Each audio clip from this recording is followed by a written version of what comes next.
Tonight, the Huntsville community and folks across Alabama are remembering the life and legacy of the Huntsville police officer shot and killed in the line of duty yesterday. Today, the Huntsville Police Department releasing his identity during a press conference. That's where we start. Good evening. I'm Mary Stackhouse. Stack Agent Billy Clardy III was a 14-year veteran with Huntsville Police. Our Sydney Stallworth was there and has more. A Hemsey ambulance was involved in a wreck this afternoon after responding to an officer-involved wreck. The ambulance was on the way to Wall Triana and McCrary Road, where the officer-involved accident happened. The officer and the person in the other vehicle were taken to Huntsville Hospital and had non-life-threatening injuries. A man is dead after his vehicle collided with a train this morning. That's where we start. Good evening. I'm Mary Stackhouse. The Limestone County coroner tells us it happened on Laugh Miller Road around 8:15. The man was pronounced dead at the scene. His name will be released once family members are contacted. This past May, the coroner says another deadly accident involving a train happened at the same intersection, and we're looking into getting more details about this intersection. So be sure to follow us on the Rocket City Now app or website. Masa Toyota Manufacturing has pledged to help protect an endangered fish near the new plant. They've committed $4 million in an endowment fund to support conservation projects. Two little girls got a huge surprise after their Army dad made it home. Who's here? Safety improvements are about to start on a deadly intersection in Madison County. The intersection at Highway 72 and Doug Hill Road will soon have a new design. Our Mary Stackhouse has details on what's to come for the intersection. She joins us now. Mary, what can people expect? Yes, Connor. So next week, work is scheduled to begin at Highway 72 and Doug Hill Road to help make it safer. Just last year, 3 people died at that intersection in 2 accidents. The intersection at Highway 72 and Doug Hill Road is a busy and dangerous one. Since last year, 4 people have died in crashes here, 3 just last month. The angle of the intersection being skewed, it causes a misconception of your depth perception gets messed up and you think the cars are further and you have longer than you do. District 3 County Commissioner Craig Hill says he's been pushing for safety improvements since he took office. The number of people moving to the Huntsville-Madison County area every day as the residents move here, traffic increases. And as traffic increases, a new design of the intersection is expected to help decrease accidents. It's about to become a restricted crossing U-turn intersection, which is called an R-cut intersection for short. What the R-cut intersection does is it reduces the number of conflict points compared to a conventional intersection. Here's what it means for drivers. Motorists that are on Doug Hill Road will no longer be able to make a left turn onto US 72 or to go straight across through the median and continue north or south on Doug Hill in one movement. By restricting those left turns and crossings, drivers will instead turn right and then make a U-turn at a safe distance down the road. It may take a little time for motorists to get acclimated to it,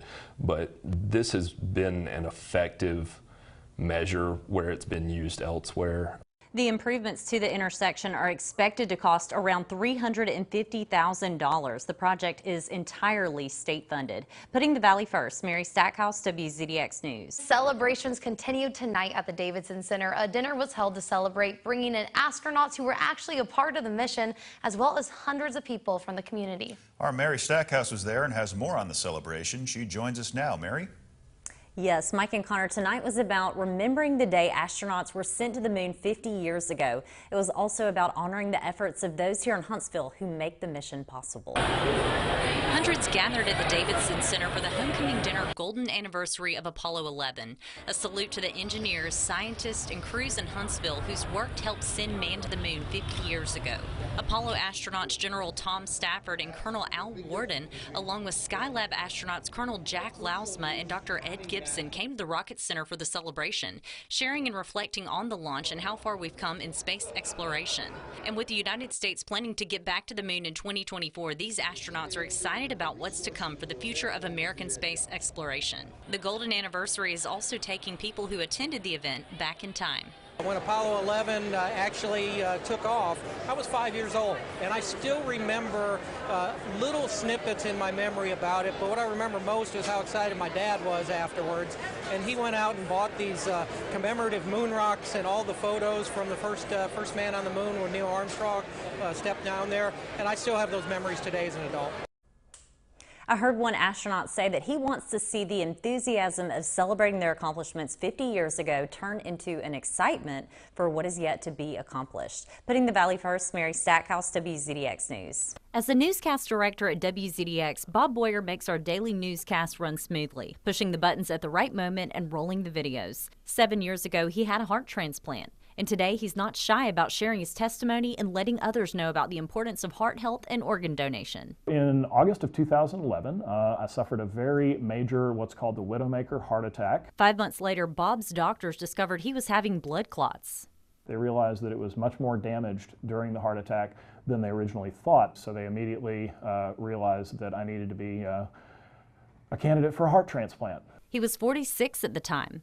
Within 4 short hours, Bob had a donor heart. The donor was Jared Bowles. 8 of Jared's organs were donated to others, which saved their lives.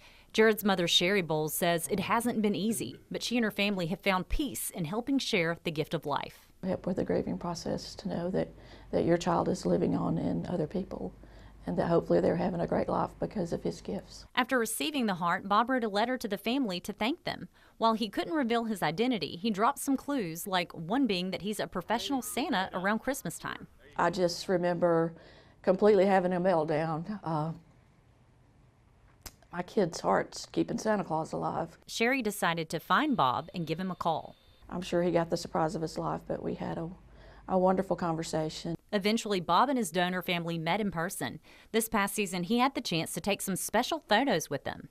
Losing a child and then having a part of him living in a lot of people, but in someone as wonderful as Bob, and who's serving the community like he does. And if you were going to pick someone out of a million people, I would have picked him. Now Bob sees every day as a gift. Every day is an amazing thing just to wake up and be here and realize that you owe your well-being to someone else.